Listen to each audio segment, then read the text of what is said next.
എൻ്റെ ഔദ്യോഗിക ജീവിതത്തിലും വ്യക്തി ജീവിതത്തിലും ഒന്നും പ്രകടമായ ഒരു രാഷ്ട്രീയ ചായ്വ് കൊണ്ട് നടക്കുന്ന ഒരാളല്ല ഞാൻ.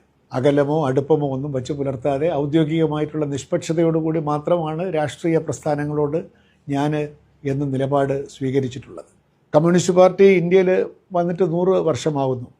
കേരളത്തിൽ സജീവമായിട്ട് ഒരുപക്ഷെ 90 വർഷമോ മറ്റായിട്ടുണ്ടാകും. കേരളത്തിൽ ജനിച്ചു ജീവിക്കുന്ന നമ്മളെപ്പോലുള്ള ആളുകൾക്ക് നമുക്ക് പ്രകടമായ രാഷ്ട്രീയമുണ്ടോ, രാഷ്ട്രീയ പ്രവർത്തനമുണ്ടോ എന്നുള്ളതല്ല പ്രശ്നം.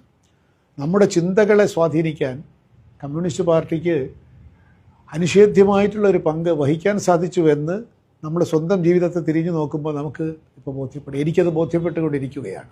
നമ്മുടെ ഓരോ പ്രവൃത്തിയിലും ചിന്തയിലും സാധാരണ മനുഷ്യരോടൊപ്പം നിൽക്കാൻ, അവർക്കൊരു നല്ല നാളെ ഉണ്ടാവുമെന്ന് പ്രതീക്ഷിക്കാനൊക്കെ ഒരുപക്ഷെ സാധാരണ മലയാളിയെ ആദ്യമായി പ്രേരിപ്പിച്ചതും പഠിപ്പിച്ചതും കമ്മ്യൂണിസ്റ്റ് പ്രസ്ഥാനം തന്നെയാണ്.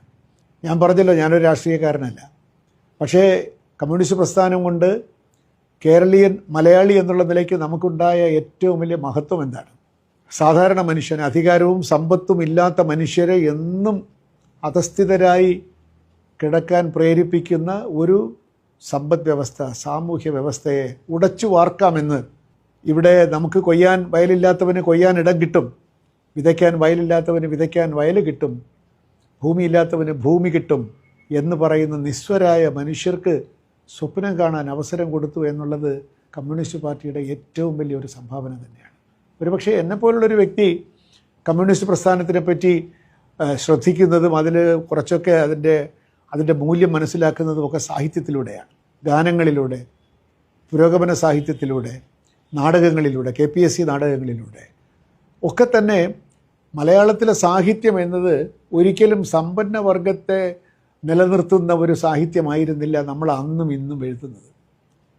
പുരോഗമന സാഹിത്യം നമ്മൾ പറയുന്ന തകഴി, ദേവ്, ബഷീർ തുടങ്ങിയ ആളുകളുടെ കാലത്ത് തൊട്ട് ഇപ്പോഴും നമ്മൾ എഴുതിക്കൊണ്ടിരിക്കുന്നത് ഏറ്റവും പുതിയ സാഹിത്യം പോലും, ഉത്തരാധുനികമെന്ന് നമ്മൾ വിശേഷിപ്പിക്കുന്ന മലയാള നോവലുകൾ പോലും ആരെക്കുറിച്ചാണ് എഴുതുന്നത്? ആദിവാസിയെപ്പറ്റിയും ദളിതനെ പറ്റിയും ട്രാൻസ്ജെൻഡറിനെ പറ്റിയും മുഖ്യധാരയിൽ ഉള്ള പ്രകാശം വീഴാത്ത വഴികളിലൂടെ സഞ്ചരിക്കാനാണ് മലയാള മനസ്സിനിഷ്ടം, മലയാള സാഹിത്യത്തിനിഷ്ടം, മലയാള സിനിമയ്ക്കിഷ്ടം.